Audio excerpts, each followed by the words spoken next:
자, 오늘은 한 위대한 예술가의 여정을 따라가 볼 텐데요.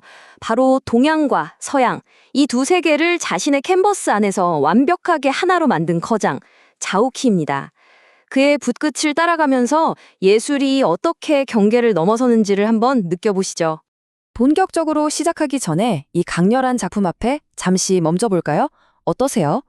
이글거리는 에너지 같기도 하고 모든 게 뒤섞인 혼돈 같기도 하고 아니면 광활한 자연 풍경처럼 보이기도 하죠.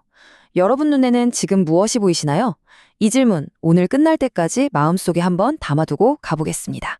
이 위대한 예술가를 제대로 이해하기 위해서 오늘은 딱 5개의 단계로 구성된 일종의 집중 코스를 진행해 볼 겁니다. 그가 어떤 배경을 가졌는지부터 시작해서 그가 사용한 상징의 언어, 자연의 에너지, 그리고 다시 먹으로 돌아간 이야기, 마지막으로 그가 남긴 유산까지. 이 순서대로만 따라오시면 자오키라는 예술가를 완벽하게 이해하게 되실 겁니다. 자, 첫 번째 파트입니다. 두 세계 사이의 예술가. 사실 이게 자우키의 모든 것을 관통하는 가장 중요한 핵심 키워드예요. 그의 예술은요, 평생에 걸친 자기 정체성, 그러니까 중국인으로서의 뿌리와 예술의 도시 파리에서의 새로운 삶, 이 둘 사이의 끊임없는 개화 그 자체였어요. 이 두 세계를 캔버스 위에서 충돌시키고 또 화해시키면서 완전히 새로운 자기만의 언어를 창조해낸 거죠. 그럼 그 위대한 여정이 어디서부터 시작됐는지 그의 첫걸음부터 한번 따라가 볼까요? 두 번째 단계, 상징의 언어입니다. 그는 처음부터 자신만의 독특한 시각 언어, 뭐랄까 암호 같은 것들을 만들어내기 시작했어요. 과연 어떤 비밀들이 숨어 있을까요? 이 초기 작품들 좀 보세요. 진짜 흥미롭지 않나요? 마치 아주 오래된 동굴벽화 같기도 하고 옛날 상형 문자 같기도 하죠. 중국의 전통 서예나 산수화에서 받은 영감을 파리에서 배운 현대적인 감각으로 풀어낸 거예요. 왼쪽 그림에선 고대 도시의 유적 같은 형태가 보이고 오른쪽 그림에선 춤을 추는 듯한 원시적인 인물들과 붓으로 휘갈겨 쓴 것 같은 선들이 어우러져 있죠. 이런 방식은 정물화에서 더 뚜렷하게 드러나요. 그는 사물을 그냥 똑같이 그리는 데는 전혀 관심이 없었습니다. 여기 보이는 악기랑 그릇들, 입체감이 거의 없죠?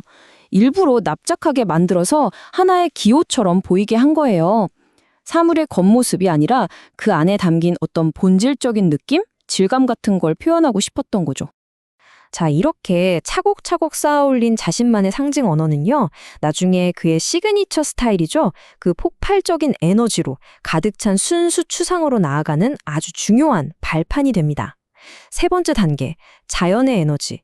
지금부터가 진짜 하이라이트라고 할 수 있겠네요. 바로 이 작품에서 그 극적인 변화의 순간을 딱 볼 수 있습니다.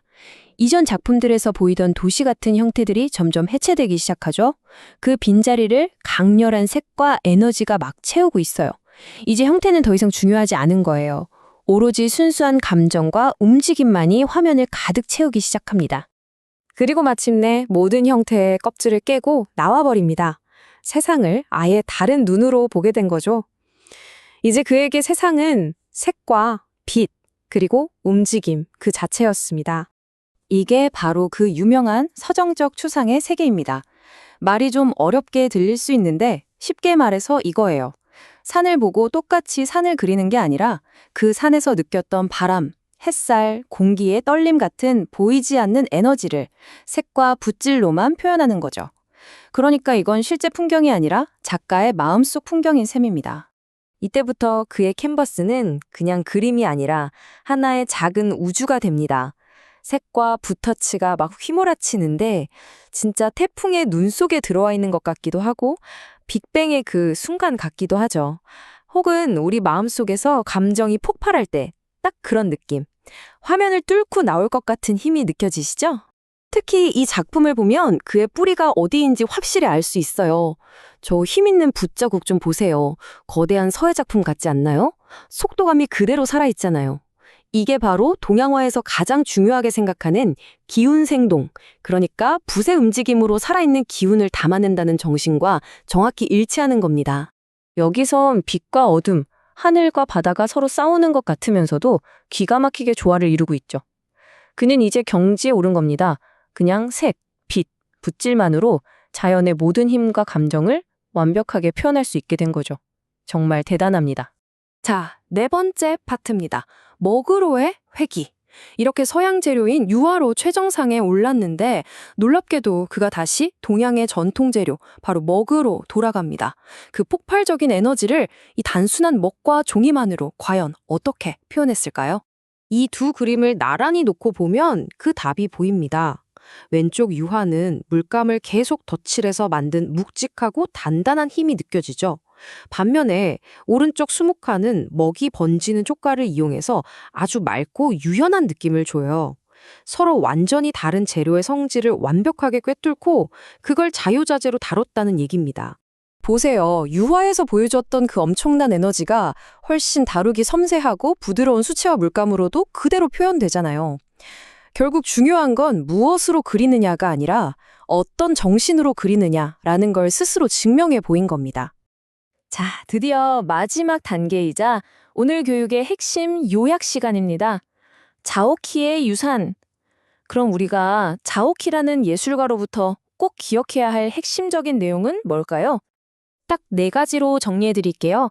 첫째, 동양의 서해 정신과 서양의 추상화를 그냥 섞은 게 아니라 완전히 하나로 녹여내서 그 누구도 흉내낼 수 없는 자기만의 스타일을 창조했다는 것. 둘째, 서정적 추상이라는 새로운 길을 열어서 추상미술의 판을 넓혔다는 점. 셋째, 풍경화는 이제 눈에 보이는 걸 그리는 게 아니야. 내 마음을 그리는 거야. 라고 개념 자체를 재정의했죠. 그리고 마지막으로 유화든 수묵화든 가리지 않고 모든 재료를 마스터해서 예술의 경계를 허물어버렸다는 겁니다. 결국 자오키의 작품은 우리에게 이런 깊은 질문을 던지는 것 같아요. 단 하나의 분놀림이 어떻게 서로 다른 문화 사이에 다리를 놓을 수 있을까? 그의 예술은 그 질문에 대한 가장 아름답고도 강력한 대답입니다.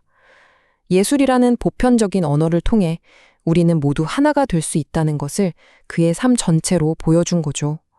오늘 함께한 이 시간이 여러분께 깊은 영감을 주었기를 바랍니다.